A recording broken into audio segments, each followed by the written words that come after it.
Las Chivas Rayadas del Guadalajara es uno de los equipos más representativos y con mayor historia en el fútbol mexicano. Fundado en 1906, el rebaño sagrado ha acumulado más de 118 años de una trayectoria llena de éxitos, desafíos y momentos memorables. Durante este tiempo, el club tapatío ha conquistado un total de 26 títulos a nivel profesional y ha sido el semillero de muchos futbolistas que hoy en día son considerados verdaderas leyendas del balompié azteca. Jugadores como Salvador Chava Reyes, Omar Bravo, Adolfo El Bofo Bautista, el maestro Benjamín Galindo, Héctor Reynoso, Carlos Salcido y Javier Chicharito Hernández son solo algunos ejemplos de los grandes talentos que han surgido en las filas rojiblancas. A lo largo de su historia, el Club Deportivo Guadalajara ha enfrentado momentos sumamente complicados, como la trágica muerte de 3 futbolistas en la década de los 70s y a principios de la de los 80s. Ha perdido finales importantes, como la más reciente del Clausura 2023. Ha visto cómo jugadores emblemáticos han dejado el equipo y además ha estado al borde del descenso en varias ocasiones.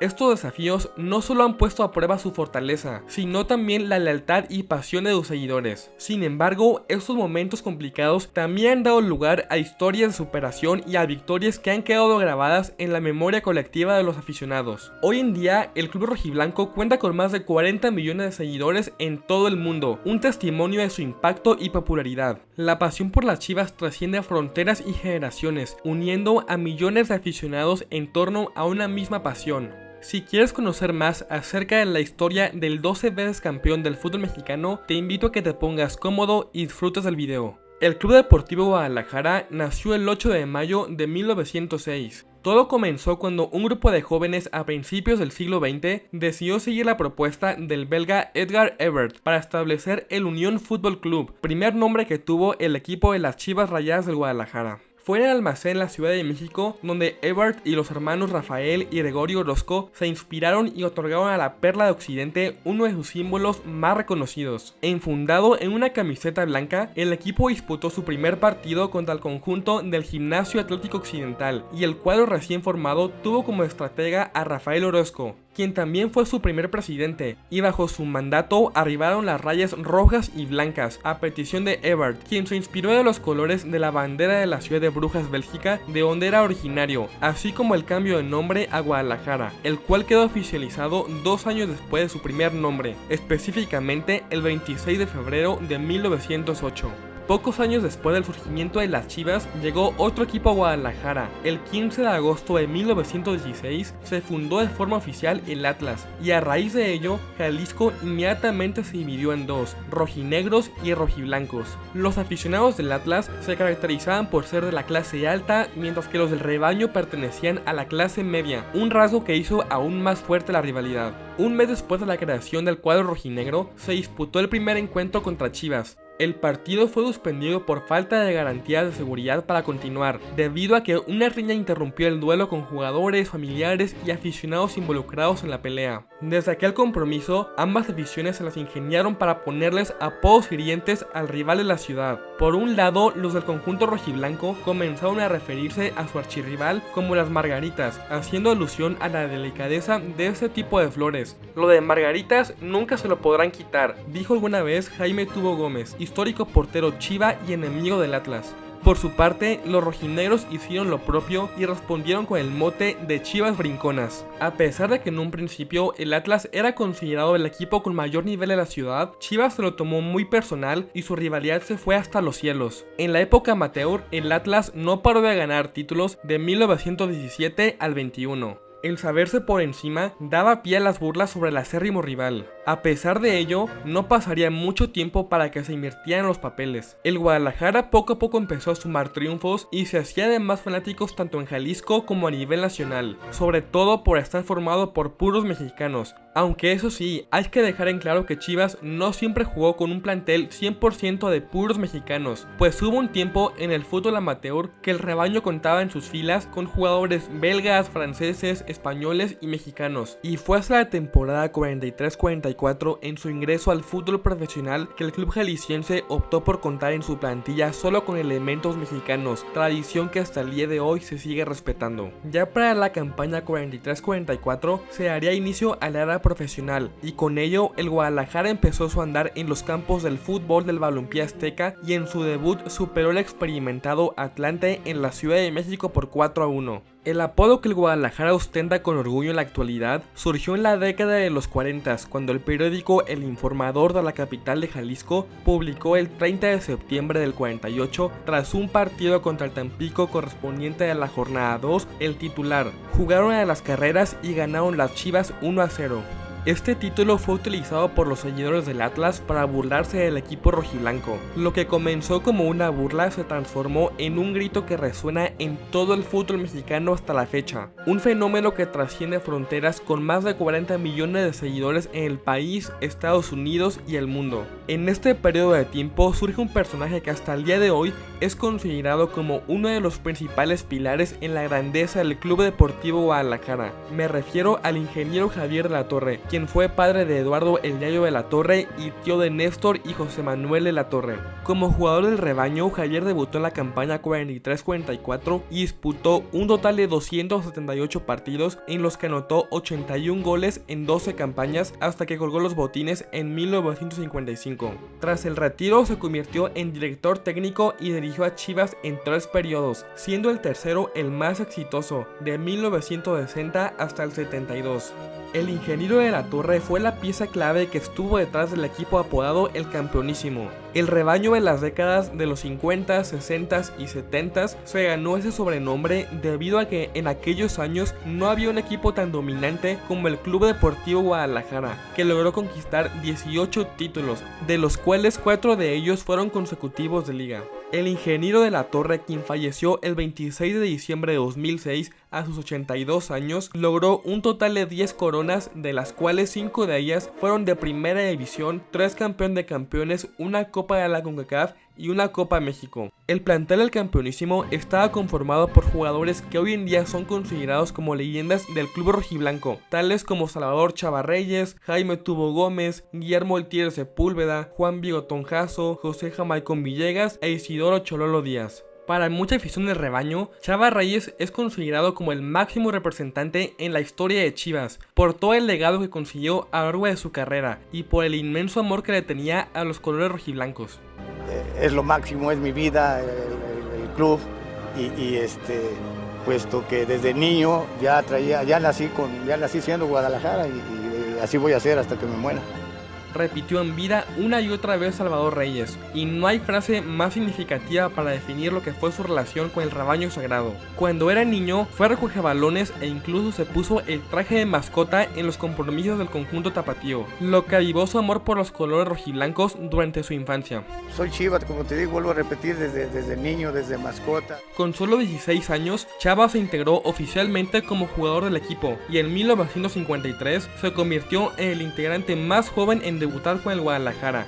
Para dimensionar un poco el tamaño del legado que dejó Chava, aquí te platico algunos de sus mejores logros, arrancando con que marcó su primer gol como rojiblanco ante el Oro, el domingo 29 de noviembre de 1953. Anotó el gol que le dio su primer título profesional al Guadalajara cuando vencieron 1-0 al Irapuato el jueves 3 de enero de 1957. Fue el máximo goleador del rebaño por 6 campañas consecutivas, un aporte crucial para la transformación de Chivas en el campeonísimo, logrando la obtención de otros 6 títulos de liga. En la temporada 61-62 marcó 21 goles para proclamarse campeón de goleo del campeonato nacional. Es el máximo anotador en la historia del Clásico Nacional con 13 tantos, récord que hasta hoy sigue vigente a pesar de las más de 5 décadas que han transcurrido. Durante más de 40 años, Chava Reyes fue el máximo goleador en la historia del club con sus 122 tantos en liga, hasta que en 2015 Omar Bravo superó la marca. Su pasión y amor por los colores no terminó tras retirarse, pues en sus últimos años de vida se los dedicó a Chivas, desempeñándose como visor y entrenador de delanteros en las fuerzas básicas, para transmitir la enorme experiencia adquirida durante toda su trayectoria en el Balompié Azteca. ¿O qué decir de Jaime Tubo Gómez, que al igual que Chava Reyes, es considerado como uno de los jugadores más emblemáticos en la historia rojiblanca? Jaime Gómez fue el arquero titular del plantel del campeonísimo y portaba el dorsal número 1. Gracias a sus inigualables actuaciones partido tras partido, disputó con la selección mexicana las Copas del Mundo de Suecia 58 y Chile 62. Gómez sentía un amor incondicional por los colores rojiblancos, lo que se traducía en un profundo odio por el Atlas. Este sentimiento quedó plasmado de manera icónica en un clásico tapatío disputado el 24 de abril de 1955. En ese partido, el rebaño sagrado estaba arrasando con un marcador de 5-0 mientras los zorros apenas tocaban el balón. Fue entonces cuando al Tubo se le ocurrió una idea memorable. Se dirigió a la grada del estadio y pidió prestada una revista. Regresó a su portería y, recostado contra uno de los postes, comenzó a leer la más reciente edición de Memín Pingüín que un aficionado le había prestado. Este acto no solo subrayó el dominio absoluto que los rojiblancos tenían en el terreno de juego, sino que también fue una respuesta ingeniosa a las burlas de los aficionados del Atlas. Los fanáticos de Atlas me empezaron a fastidiar, como siempre lo hacían, en la zona numerada del Parque Oro. Entonces dije, estos quieren pleito, ¿qué les voy a hacer? Pero algo que les duela para toda la vida. Me voy a sentar a leer. Eso a nadie se le ocurre y nadie se atreve a hacer. Entonces me cuidé de que el árbitro, que andaba muy ocupado de aquel lado, no me viera, porque si no me expulsa. Y en ese momento me siento, me pongo en actitud de lectura y me toma la foto. Otro de los referentes del plantel campeonísimo es Juan Bigotón Jasso. Cuando hablamos de jugadores que han escrito su nombre en letras de oro por su impacto y longevidad, hay que mencionar antes que cualquier jugador a Juan Jasso, quien realizó una carrera sin comparación en la historia del balompié nacional al jugar con el Guadalajara nada más y nada menos que por 21 años.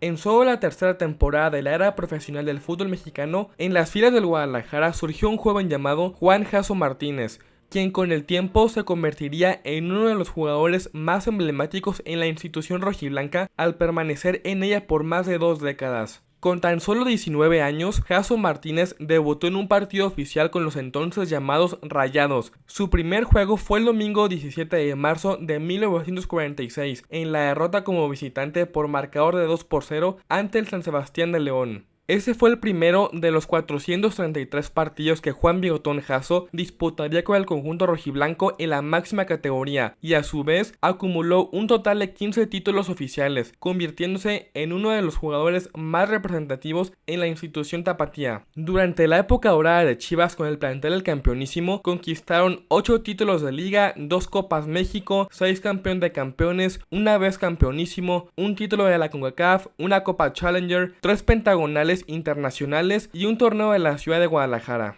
En aquellos tiempos, además de forjar su rivalidad con el Atlas, surgió una nueva, pero ahora con el América, solo que esta se dio a nivel nacional, o eras del rebaño o de las águilas. El famoso clásico nacional se originó gracias a un personaje americanista cuyo nombre es Fernando Marcos. Él fue de todo en el fútbol mexicano: jugador, árbitro, entrenador, cronista y comentarista. Fue director técnico de las Águilas del América de 1957 hasta faltar 3 jornadas del campeonato 1960-61.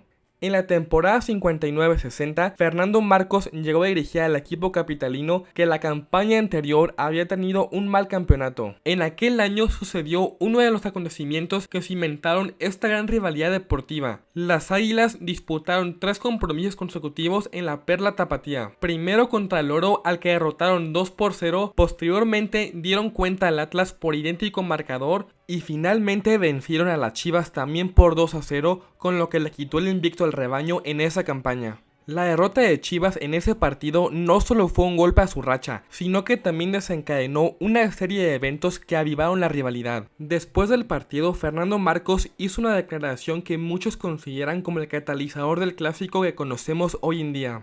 Ese día, el técnico azulcrema comentó lo siguiente: América no viene a Guadalajara a ganar, eso es rutina. Nosotros venimos para cambiarle el número de su teléfono de larga distancia. Así que ya lo saben, mis amigos, cada que quieran llamar a Guadalajara, marquen 20-20-20 o el 20-20-20, cortesía de la América. Esas palabras resonaron profundamente en la afición y en el propio club rojiblanco. Fue un reto directo al orgullo que Chivas había construido. La declaración de Marcos fue vista como una provocación y a partir de ese instante, cada enfrentamiento entre Chivas y América comenzó a cargarse de una intensidad única. Otro evento que desencadenó el Clásico Nacional fue una pelea que ocurrió en el Estadio Olímpico de Ciudad Universitaria en 1962.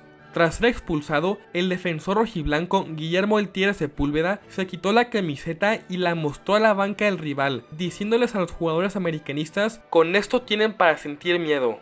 En fin, luego de su último título en la campaña 69-70, Chivas entró en un periodo de tiempo lleno de irregularidades y sin levantar un título de liga por más de 15 años. E incluso en la campaña 70-71, un año después de haberse coronado en la máxima categoría del fútbol mexicano, el conjunto tapatío vivió una campaña de terror en la que estuvo a un paso de caer a la segunda división. Esa campaña fue la primera en la que se introdujo el sistema de liguilla, dividiendo a los 18 equipos participantes en dos grupos de 9. Los primeros 4 equipos de cada grupo se clasificaban, mientras que para determinar el equipo que descendería, los últimos 2 lugares de esos sectores jugarían un partido de promoción. Debido al prestigio del rebaño, nadie se imaginaba el terror que se desencadenaría a lo largo de 34 partidos, en los cuales iba perdiendo puntos importantes y cosechando múltiples derrotas pese a ser el vigente campeón. En total, en un sistema en el que los triunfos valían 2 puntos, Guadalajara sumó 30 de 68 unidades posibles, producto de 11 triunfos, 8 empates y 15 descalabros para colocarse en el puesto número 14 de la tabla general. En la última jornada y para su buena fortuna, logró evitar terminar en el fondo de su grupo y con ello librarse del partido que podría enviarlo a la división de plata. Esto tras vencer en un angustioso encuentro al Monterrey por la mínima. El equipo que descendió fue el Atlas, que no pudo superar al Pachuca en el enfrentamiento decisivo por el no descenso. Cuando todo parecía que Chivas despegaba y que el desastre de la 70-71 había sido solo un susto, llegaron años de complicaciones y tragedias incluidas. Comenzando con que la directiva optó por poner fin al ciclo de Javier de la Torre después de más de una década al mando. A partir de ese momento, iniciaría un desfile de entrenadores debido a la falta de resultados. Para la campaña 73-74, en busca de un impacto mediático, primero se contrató al entrenador peruano Walter Ormeño, quien a su vez solicitó la incorporación de un delantero de élite procedente del Cruz Azul y también era estrella de la selección mexicana. Se trataba de Octavio Centavo Muciño. Tras su fichaje, el ex de la máquina se adaptó a las exigencias del rebaño y colaboró con 15 goles en 26 partidos, lo que lo convirtió en el máximo goleador de la escuadra tapatía apenas en su primer año en el club. Sin embargo, no lograron meterse a la liguilla, pues finalizaron en la posición número 11 de la tabla general. En adición a la crisis de resultados, se le añadirían 2 muertes de jugadores que destrozarían el estado anímico del equipo. El 14 de mayo del 74, Octavio cumplió apenas 24 años y era una joya con mucho por delante, pero el destino tenía otros planes. 2 semanas después de su cumpleaños, la noche del sábado 1 de junio, Muciño se encontraba en el bar Carlos O'Willis cuando entró al establecimiento un hombre llamado Jaime Muldón Barreto para descargar su arma sobre el cuerpo del delantero que quedó en agonía. 2 días después, el 3 de junio, el Centavo falleció.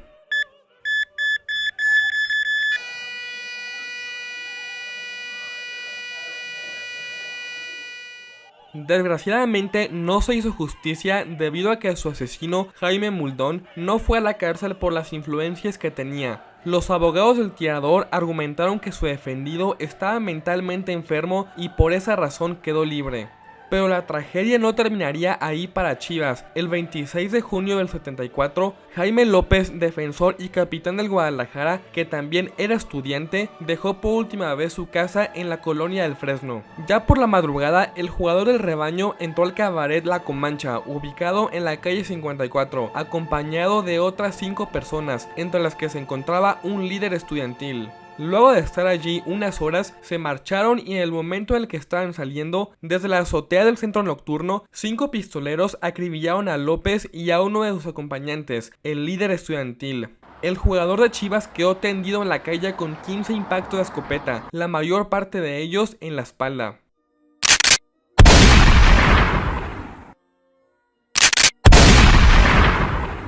El motivo del asesinato, según se dijo en aquella época, había sido por un ajuste de cuentas entre grupos estudiantiles. Jaime López tenía apenas 24 años y toda una trayectoria por delante, aunque quizás la verdadera tragedia de su historia es el olvido en el que ha caído un jugador que era capitán del club más popular de México y que, en palabras del Tubo Gómez, era de hecho el líder del equipo. Años después, el 14 de febrero de 1981, el plantel del Rebaño se encontraba viajando en autobús de la Ciudad de México a Puebla para enfrentar al conjunto camotero, y ahí fue cuando ocurrió otra tragedia, cuando al autobús que transitaba por la carretera rumbo a Puebla se le estrelló un tráiler al invadir su carril. Tras el impacto del tráiler, José Martínez González, popularmente conocido como Pepe Martínez, perdió la vida. De notables cualidades técnicas, Pepe era un mediocampista que le inyectaba mucha energía y dinamismo al plantel, y dejó una huella imborrable en todos aquellos que tuvieron el privilegio de conocerlo y compartir el vestidor con él. Una de las anécdotas más recordadas de Pepe Martínez con el Rebaño fue aquel encuentro amistoso que el conjunto rojiblanco sostuvo el 12 de noviembre de 1980 en el Coliseum de Los Ángeles, California, frente a Argentinos Juniors, en cuyas filas militaba la joven estrella Diego Armando Maradona. Al término del partido, Maradona se acercó a Pepe, le preguntó por él, por su edad y le confesó lo siguiente: "Si yo tuviera 10 compañeros como tú, seríamos campeones". Definitivamente, la década de los 70s y el inicio de la de los 80s fue un periodo de tiempo en el que Chivas se vio afectado por la tragedia, luego del fallecimiento de 3 elementos que eran piezas clave y que prometían muchas alegrías, pero al final el destino tenía otros planes. Y ni hablar de la parte deportiva, en la que el conjunto rojiblanco se quedó a nada de descender y se mantuvo por varias temporadas en la media tabla sin poder clasificarse a la fiesta grande. Fue hasta la década de los 80s en la que el Club Deportivo Guadalajara volvería a competir por levantar el título de la Liga MX. Ahí es cuando vuelve a surgir el nombre de Javier de la Torre, el técnico que estuvo detrás del famoso campeonísimo. Ahora sería el turno de su hijo Eduardo y de sus dos sobrinos Néstor y José Manuel para continuar con el legado del apellido de la Torre.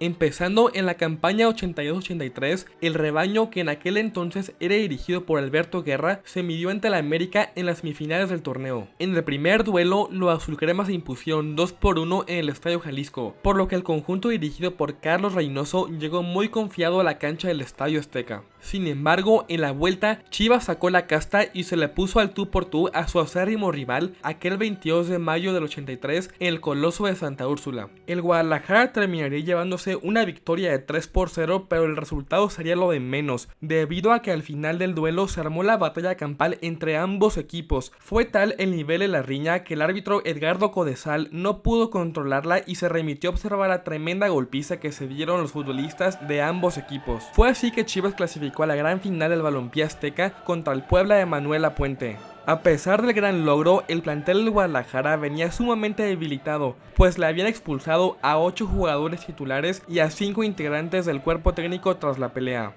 En la final de ida, el Rebaño Sagrado ganó 2-1 al Puebla con 10 hombres, pero en el de vuelta, el cuadro poblano empataría el partido y lo mandaría a la tanda de penales, instancia en la que los vencerían y con ello les negaron levantar su 9º título de liga. Ya con ese contexto detrás entre la América y Chivas, un año después el destino los volvería a reunir, pero esta vez no sería ni en cuartos de final o en las semifinales. Ahora chocarían en la gran final del fútbol mexicano por primera ocasión en su historia. En el partido de ida que se disputó en la cancha del Estadio Jalisco, terminaron con un empate a 2. Al principio, las Águilas se fueron arriba con tantos de Carlos Hermosillo y Mario Alberto Trejo, pero al poco tiempo, el Rebaño reaccionó gracias a Eduardo y Néstor de la Torre, y de esta manera empataron el Clásico Nacional. Para la vuelta, el Coloso de Santa Úrsula sería el encargado de albergar una de las mejores finales que se han visto en toda la historia de la Liga MX, con un Rebaño ansiado de coronarse, pues no lo hacían desde la campaña 69-70, en tanto que la América llegaba al compromiso con una inmensa sed de revancha. Y qué mejor que levantar un campeonato de liga ante las Chivas Rayadas del Guadalajara en frente de su gente y de su ciudad. El 10 de junio del 84, es decir, hace exactamente 40 años, Chivas y América se dieron cita para disputar la gran final en la cancha del Estadio Azteca. La primera jugada de peligro se dio al minuto 41, cuando el portero del cuadro azulcrema le cometió una falta en el área chica al jugador del Guadalajara, Snoopy Pérez, por lo que el árbitro marcó penal en contra del equipo americanista. Eduardo Cisneros fue elegido para cobrar la pena máxima. Cisneros tuvo en sus pies la oportunidad de anotar y llevar a la delantera a Chivas, pero el héroe de la tarde fue Héctor Miguel Celada quien le robó la gloria al atajarle el penal. Al término del medio tiempo, el maestro Reynoso movió sus piezas, Eduardo Vacas entró al campo de juego por Echanis y a solo unos minutos de entrar al campo, el mediocampista pasaba el balón entre medio de las piernas de Celestino Morales. Aquel fue el primer tanto del partido de vuelta, desatando la euforia en las gradas. 10 minutos más tarde, en un centro de tiro de esquina lanzado por Daniel el Ruso Brailovsky, Javier Aguirre prolongó un cabezazo para que oportunamente aparecía el capitán Furia Alfredo Tena, quien con un contundente cabezazo dio la ventaja de 2-0 al conjunto azulcrema. Los jugadores del Guadalajara sabían que esto aún no terminaba y seguían esperanzados en que podían emparejar el marcador global. Con esa euforia y adrenalina, Fernando Quirarte no perdonó y marcó el 2-1 desde los 11 pasos. El partido entró en una etapa en la que ambos equipos pusieron toda la carne en el asador y se dedicaron a atacar lo que restaba del duelo. Se sentía una fuerte presión por todo lo que estaba ocurriendo en el terreno de juego, hasta que de repente al minuto 90 llegó Javier Aguirre para lanzar un preciso disparo de pierna zurda y anotó el tercer tanto americanista. Y con ello el rebaño sagrado quedaría como subcampeón de la competición por segundo año consecutivo. Dios quiso ponernos a Chivas en la final para resarcir la derrota que nos había dado un año antes, sentenció Alfredo Tena, capitán del Club América. Luego de aquel descalabro en la dolorosa final del siglo, en la temporada 86-87, bajo la dirección técnica de Alberto Guerra, el Chepo, Néstor y Yayo de la Torre se consagraron campeones de la Liga MX tras haber vencido al Cruz Azul en una épica remontada.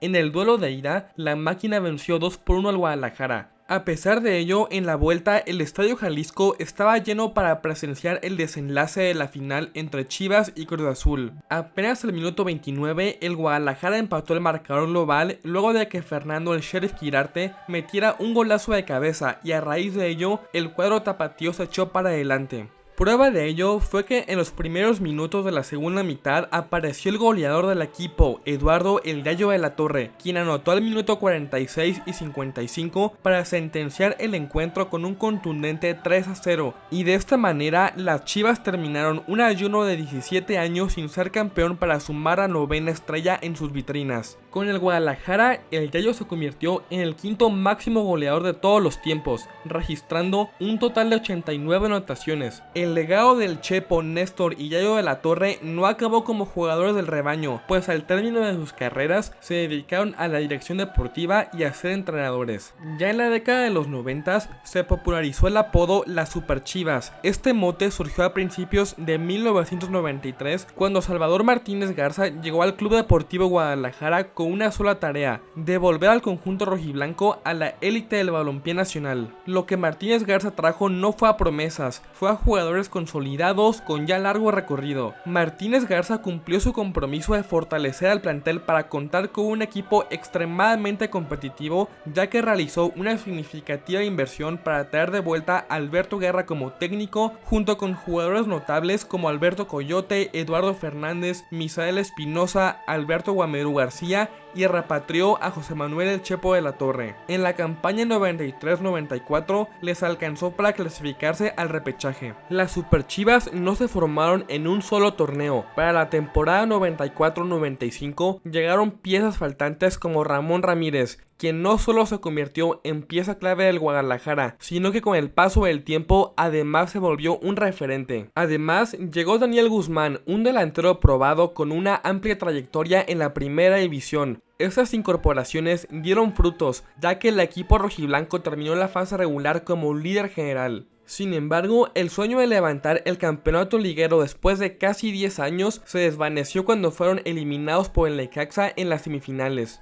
El conjunto hidrocálido, bajo la dirección técnica de Manuel Lapuente, se coronó campeón en aquella edición. Su firme intención de hacer de Chivas ese equipo altamente competitivo llevó a Martínez Garza a traer entrenadores como el argentino Osvaldo Ardiles y el holandés Leo Beenhakker. Llegaron más jugadores al Guadalajara. En la 95-96 arribó Gustavo Nápoles y Guadalajara ni siquiera clasificó a la liguilla. Fue justo Beenhakker quien recomendó al brasileño Ricardo Ferretti como director técnico, a quien trajo para el invierno del 98, acompañado por el fichaje del central Claudio Suárez. Fue hasta el verano del 97 cuando el Guadalajara al fin pudo ponerle corona al título de las Super Chivas. Bajo la dirección técnica del Tuca, las Chivas lograron el objetivo venciendo a unos Toros Neza que eran comandados por Enrique Meza. En aquella final, el rebaño sagrado conquistó su 10º título del balompié nacional al destrozar en la final a los Toros Neza por marcador global de 7-2, con lo cual terminó una sequía de 10 años sin saborear lo que era levantar un trofeo liguero. De esta manera, el título llegó muchos años después, en una muestra de que no solo con dinero se arma un gran equipo, menos un super equipo o unas Super Chivas. Un torneo después, el cuadro tapatío volvería a la final de la máxima categoría y se enfrentaría ante un viejo conocido, el Necaxa, que los había eliminado en la campaña 94-95 y que tenía como principal figura al ecuatoriano Alex Aguinaga. Pero no solo él, ahí estaba uno de los máximos referentes del Guadalajara en los últimos años, me refiero a José Manuel El Chepo de la Torre. El Necaxa del 98 ya no estaba bajo la dirección de Manuel Lapuente, sino de Raúl Arias, su pupilo más aventajado. Era un equipo desgastado por el tiempo, más veterano pero con la experiencia para sobrevivir en escenarios imposibles. Chivas por su parte se mantenía con el Tuca y con un equipo aparentemente más fuerte, con Alberto Coyote, Marco Antonio Chima Ruiz, Ramón Ramírez y una ofensiva peligrosa encabezada por Ricardo Peláez y Luis García. El 10 de diciembre de 1998 se disputó la ida en la cancha del Estadio Azteca, en donde el Necaxa dejó en claro que no se le hacía poner para nada fácil al rebaño, acabando con un empate a ceros. Con ese marcador, la gran final se definiría en la Perla Tapatía. El domingo 13 de diciembre, con más de 60,000 aficionados en el Estadio Jalisco, Chivas saltó a la cancha con la etiqueta de favorito y con un Necaxa sin seguidores. La primera jugada de peligro se dio al minuto 25, cuando se marcó un penalti a favor del rebaño. Luis García, quien era el designado a cobrarlo, dio un paso atrás, se negó a tomar el balón y lo dejó en los pies del capitán Coyote, quien sorprendido asumió la responsabilidad de ejecutar el disparo. El mediocampista defensivo observó a su alrededor a miles de aficionados pidiendo a gritos que fusilara a Adolfo Ríos, y en ese instante le entraron los nervios. Coyote, por inercia, disparó pero sin potencia, y el portero atajó el disparo. Al segundo tiempo, el Guadalajara, aún golpeado en la parte anímica por haber fallado el penalti,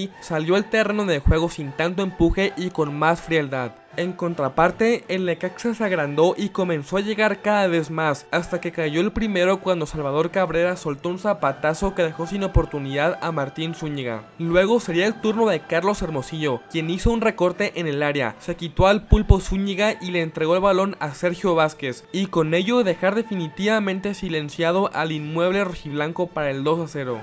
Al inicio de la década de los 2000, Chivas estaba en alquiler y bajo el control de Salvador Martínez Garza y su promotora deportiva Guadalajara. La bancarrota amenazaba a MexLub, la empresa madre del conglomerado, por lo que tomaron la decisión de vender al equipo, y ahí es cuando entra la familia Vergara a la historia del Club Deportivo Guadalajara. El 30 de octubre de 2002, el empresario tapatío Jorge Carlos Vergara Madrigal compró al club rojiblanco por $260 millones y de inmediato se puso a trabajar.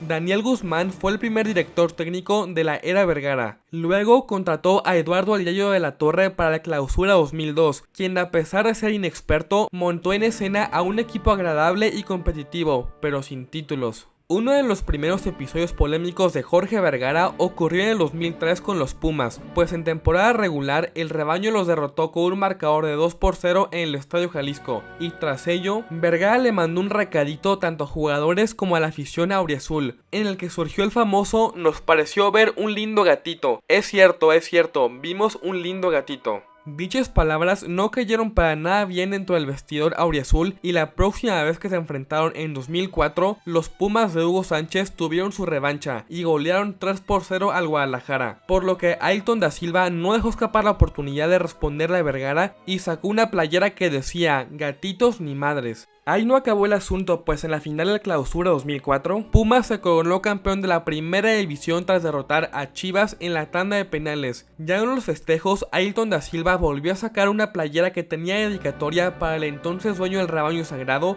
misma que decía "Gatito campeón a la Vergara". Incluso en entrevista el jugador afirmó lo siguiente: Segundo título, de verdad estoy muy contento y el título es para Vergara. Vergara, ahí está tu título, cabrón. En fin, no sería hasta la apertura 2006, con Néstor de la Torre como director deportivo y con el Chepo de la Torre como estratega del rebaño, que Chivas volvería a levantar un título liguero luego de derrotar al Toluca. En el partido de ida, ambos equipos salieron casi ilesos tras empatar a 1, con tantos de Omar Bravo para los rojiblancos y de Bruno Marioni por parte del cuadro choricero.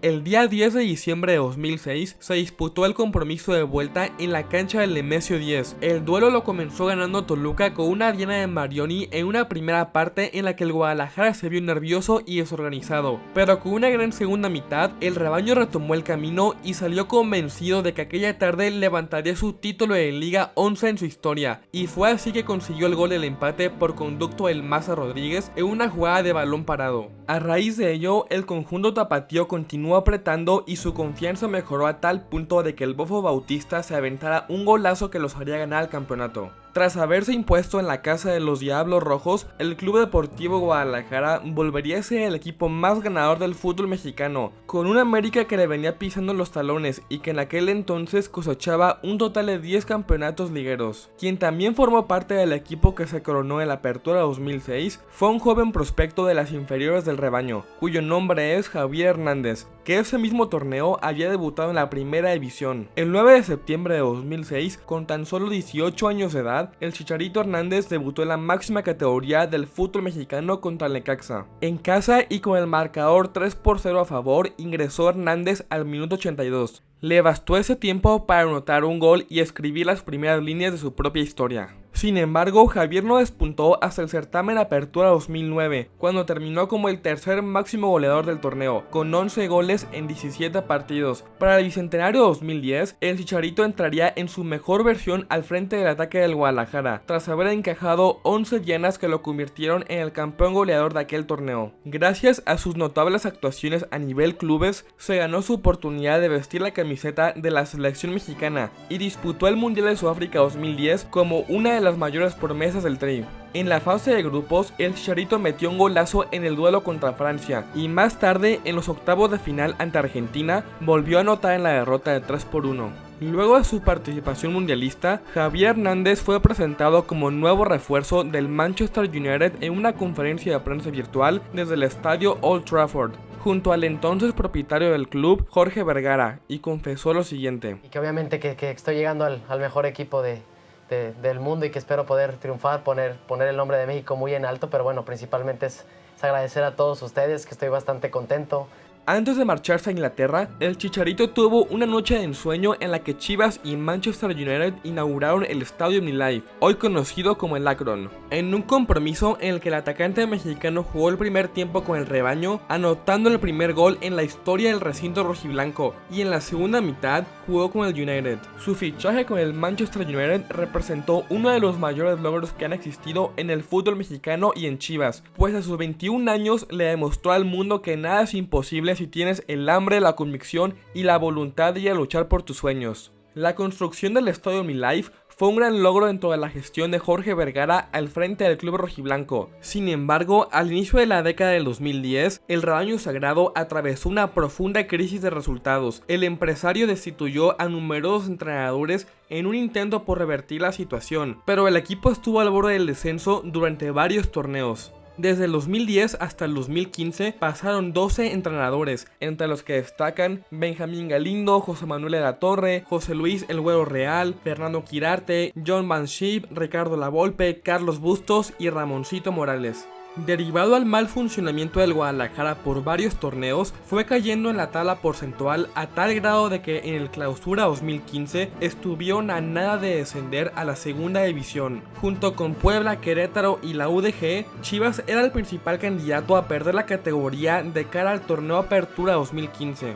Bajo ese contexto y con un Chepo de la Torre que se encontraba al frente del rebaño por segunda ocasión, el equipo rojiblanco se enfrentaría ante el Puebla en un duelo de vida o muerte, mismo que definiría al club que permanecería en la primera división. Corría el minuto 25 cuando el árbitro señaló falta de Jair Pereira en el área y Luis Gabriel Rey se encargó de abrir el marcador por la vía del penal. En caso de que el resultado hubiera concluido así, el rebaño habría perdido la categoría. Pero no, el Chepo movió sus piezas y cambió Omar Bravo por Eric El Cubo Torres al minuto 60. Tan solo le bastaron 12 minutos para que el Cubo sorprendiera a la afición al rematar de volea y anotar uno de los goles más memorables en la historia reciente de Chivas. Ya iban 1-1, pero el Guadalajara necesitaba un tanto más si quería conservar la categoría, y ahí fue cuando el Cubo volvió a sorprender a toda la afición rojiblanca, luego de que el minuto 86 apenas alcanzara a rozar un balón dentro del área chica, mismo que entró dramáticamente e hizo explotar de alegría y euforia al estadio. Otro episodio que quedó enmarcado para la historia de aquel Clausura 2015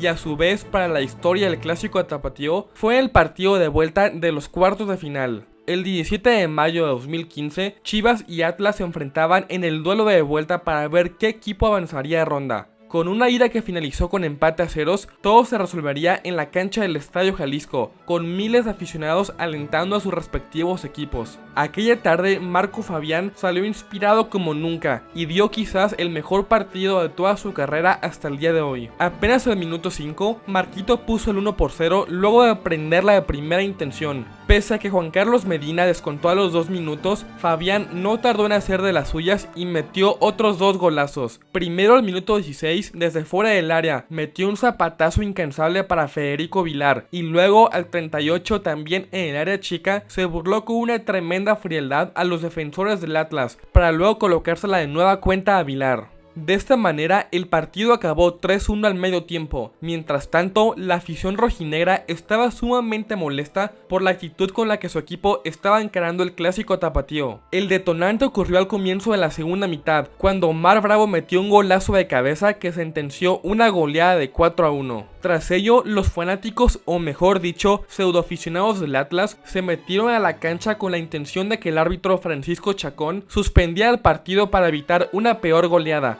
Y con ello, el Guadalajara selló una de las mayores humillaciones en contra del conjunto rojinegro. A pesar de conservar la categoría en la primera división, era más que claro que el rebaño necesitaba un cambio de entrenador que lo hiciera salir de ese bache y los volviera a poner en los primeros planos del balompié azteca. Es por ello que para la apertura 2015, la directiva decidió cesar al Chepo de la Torre y contrató en su lugar a un entrenador desconocido en la Liga MX. Se trataba del argentino Matías Almeida. Su llegada fue muy criticada por la prensa mexicana, que se preguntaba cómo era posible que Jorge Vergara trajera a un técnico sin experiencia en México y en un momento en el que no era adecuado experimentar. Pese a ello, Matías era un experto en rescatar equipos que estaban en dificultades. Así lo demostró con River Plate y Banfield, a los que ascendió de la segunda división de Argentina a la máxima categoría. Con mucha dedicación, compromiso y entrega, Matías fue impregnando su ADN ganador en el plantel, y tan solo le bastaron 46 días después de ser anunciado como técnico del rebaño cuando levantó su primer título, la Copa MX de la Apertura 2015, en la que derrotaron 1-0 al León en la gran final, y con ello rompieron una sequía de 9 años sin levantar un título de campeón en el balompié mexicano.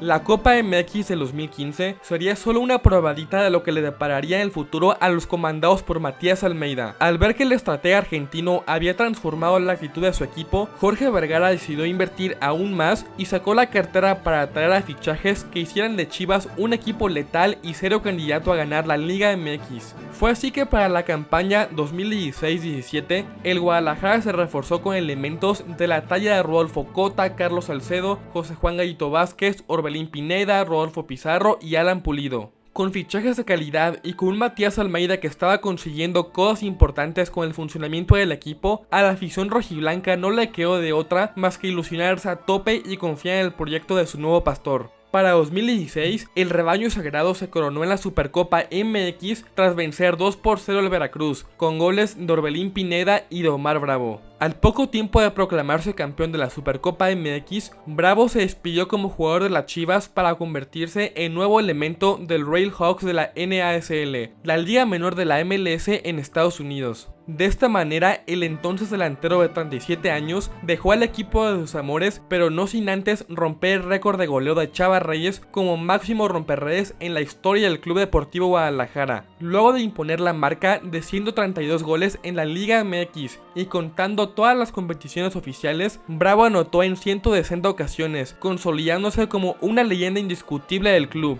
Ya sin su máximo goleador, pero con un plantel sumamente competitivo, en 2017 el rebaño levantó otra Copa MX, esta vez ante el Morelia. Sin embargo, ganar una o dos Copas MX no era la solución al problema de Chivas. Más de 40 millones de aficionados exigían que el Guadalajara volviera a coronarse en la Liga MX. Con 3 títulos cosechados hasta ese instante, Matías les dio una inyección de confianza a sus dirigidos para encarar al máximo el torneo Clausura 2017, con vistas a convertirse en uno de los candidatos al título. Y dicho y hecho, al final de la fase regular, el Guadalajara terminó en el tercer lugar de la tabla general, con 27 puntos que fueron producto de 7 victorias, 6 empates y 4 derrotas. En la fiesta grande, Chivas dejaría el camino al Atlas en los cuartos de final, al Toluca en las semifinales y en la gran final se mediría contra unos Tigres que venían de proclamarse campeones en la Apertura 2016 tras vencer al América. A pesar de que el rebaño había mostrado un gran desempeño a lo largo de la competición local, los Tigres eran indiscutiblemente el equipo de la década del 2010, bajo la dirección técnica del Tuca Ferretti.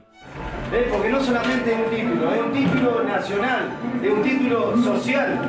Entonces, agarren, como les dije, lo que tenemos, apriétenlo cada vez más fuerte y salgan a divertirse en una final. Con un pronóstico relativamente en contra, el Guadalajara se armó de valor y en la ida en el estadio universitario le sacó un empate a 2 al conjunto felino, con goles de Alan Pulido y de Rodolfo Pizarro. Ya en la vuelta, Chivas recibía a los Tigres en el estadio Akron, con un plantel que moría de ganas por levantar la liga en su casa y frente a miles de aficionados rojiblancos.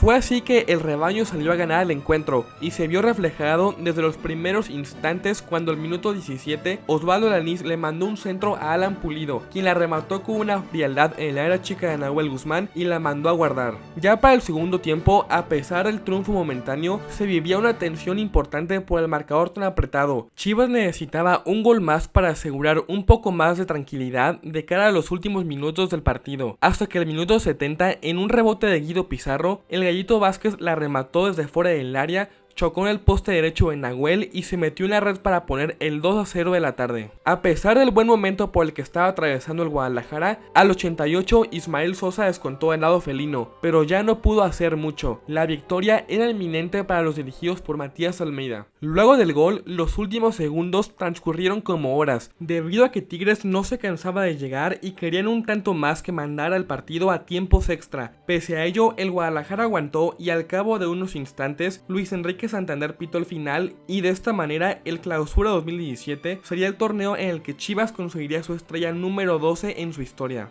Representaba un largo camino en el que tuvieron que transcurrir 10 años y medio para que volviera a levantar un título de Liga MX, y qué mejor que con su gente y en su estadio. La noche del 28 de mayo de 2017 fue pura gozadera y alegría para la afición, que sin pensarlo dos veces salió disparada a la Minerva a festejar por el nuevo campeonato del rebaño sagrado. Tras el título obtenido, los siguientes 2 torneos fueron una pesadilla para el rebaño, pues en ninguno de ellos clasificó a la liguilla. En la Apertura 2017, los comandados por Almeida finalizaron en el puesto número 13 con 18 puntos, y ni se diga del Clausura 2018, certamen en el que terminaron en el penúltimo lugar con apenas 15 unidades. A pesar del bajo rendimiento mostrado en la Liga MX, el Guadalajara dio la sorpresa y se coronó campeón de la Conca Champions en abril de 2018, luego de imponerse 4-2 en la tanda de penales ante el Toronto FC, y con ello selló su clasificación al Mundial de Clubes de aquella temporada. De 2015 a 2018, Matías Almeida ganó un total de 5 campeonatos, lo que lo coloca como el segundo entrenador con más títulos en la historia de Chivas, solo por detrás del ingeniero Javier de la Torre. El impacto de Almeida fue mucho más allá de los títulos, introdujo una mentalidad ganadora y una unión de equipo que fueron cruciales para su éxito. Además, fomentó el desarrollo de jóvenes talentos como el de Fernando Beltrán, La Chofis López o José Juan Macías, promoviendo la integración de canteranos al primer equipo y consolidando un proyecto a largo plazo que prometía sostenibilidad y crecimiento.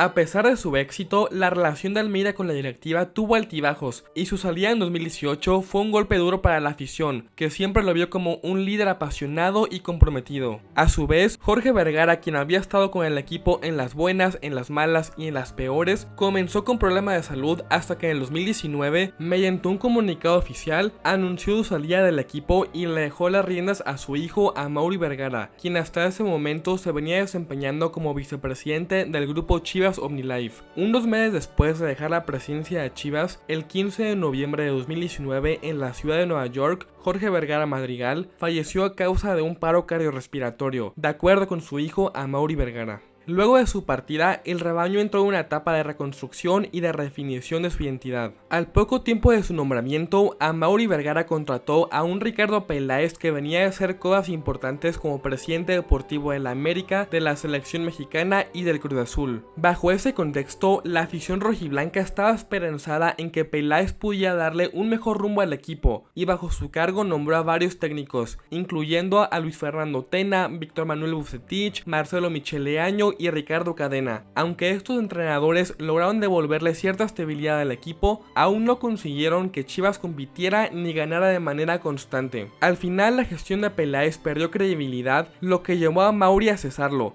Después de un tiempo buscando a un nuevo perfil de directivo, ocurrió lo impensable. El 17 de octubre de 2022, Chivas anunció la llegada de Fernando Hierro como su nuevo presidente deportivo. Hierro, con un impresionante palmarés, había sido campeón de la Champions League con el Real Madrid, campeón del mundo con España en 2010 como director deportivo y además dirigió a la Roja en el Mundial de Rusia 2018. La primera gran acción que Hierro hizo al frente de la dirección deportiva fue contratar a Veljko Paunovic como nuevo entrenador del equipo rojiblanco. A pesar de que era un técnico desconocido dentro del fútbol mexicano, Pauno ya contaba con una trayectoria destacada a nivel internacional, ganando la Copa del Mundo Sub-20 con la selección de Serbia en el 2015, dirigiendo al Chicago Fire de 2015 al 2019 y al Reading de la segunda división de Inglaterra del 2020 al 2022. Fue así que el profe Pauno se puso a trabajar y a transmitirle su filosofía de juego. Poco a poco, a base de esfuerzo, dedicación, compañerismo y voluntad,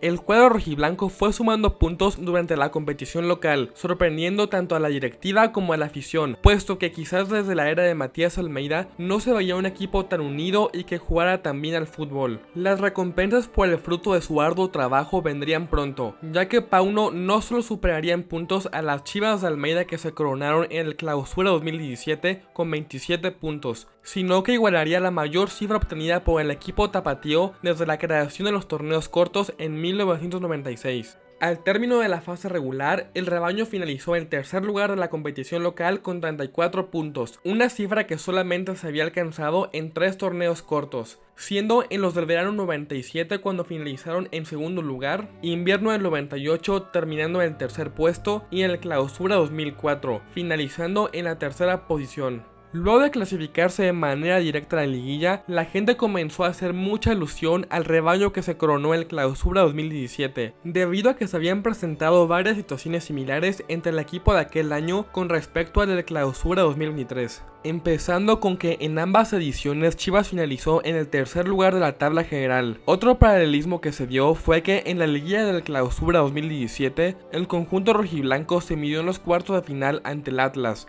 En el juego de ida, los rojinegros se llevaron la victoria por la mínima, y en el de vuelta, a Chivas le bastó con ganar 1-0 para sellar su boleto a las semifinales. Incluso jugadores del plantel como Alexis Vega y Antonio El Pollo Briseño hicieron alusión al equipo del 2017 cantando la canción Te deseo lo mejor, interpretada por Alta Consigna, con la que el Deportivo Guadalajara se coronó en el Clausura 2017 y escucharon en su trayecto del hotel al Estadio Akron en la final de dicho certamen. Tanto jugadores jugadores como aficionados la optaron como su nuevo himno a manera de cábala y no pararon de entonarla en toda la fiesta grande. Fue tal la euforia por la canción que incluso fue interpretada en vivo al medio tiempo de la gran final en el juego de vuelta. Cabe aclarar que tanto la final del Clausura 2017 como la de aquel año fue contra Tigres. Con un gran primer tiempo, las Chivas del profe Pauno arrancaron ganando el encuentro 2-0 con anotaciones de Roberto El Piojo Alvarado y del Pocho Guzmán. Sin embargo, aún quedaban 45 minutos para que el Guadalajara se pudiera coronar campeón, y si no encaraban la segunda mitad con la misma energía y el ritmo de juego, Tigres les podía dar algún susto al camino.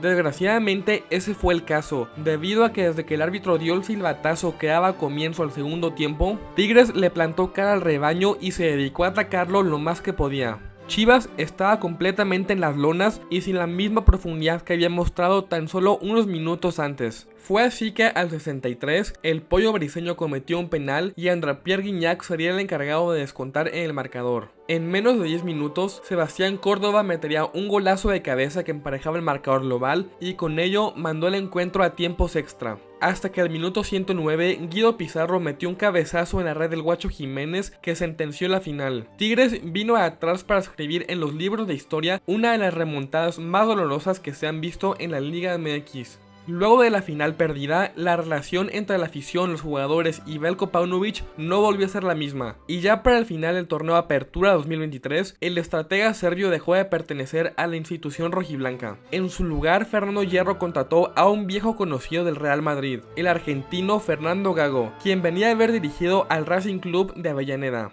A su vez, Hierro hizo posible el regreso del hijo pródigo, Javier Chicharito Hernández, que luego de casi 14 años desde la última vez que portó los colores rojiblancos, volvió con Chivas para seguir escribiendo su historia en letras de oro. A lo largo de su trayectoria, el Chicharito vistió las camisetas del Manchester United, Real Madrid, Bayer Leverkusen, West Ham, Sevilla y el LA Galaxy, además de ser el máximo romperredes de la selección mexicana con 52 goles en 109 partidos. En el pasado Clausura 2024, Chivas finalizó en el sexto lugar de la competición con 31 unidades y fueron eliminados en las semifinales tras haber perdido por la mínima ante el América. Luego de aquel certamen, Fernando Hierro dejó de ser el director deportivo de Chivas para firmar por el Al Nassr de Arabia Saudita.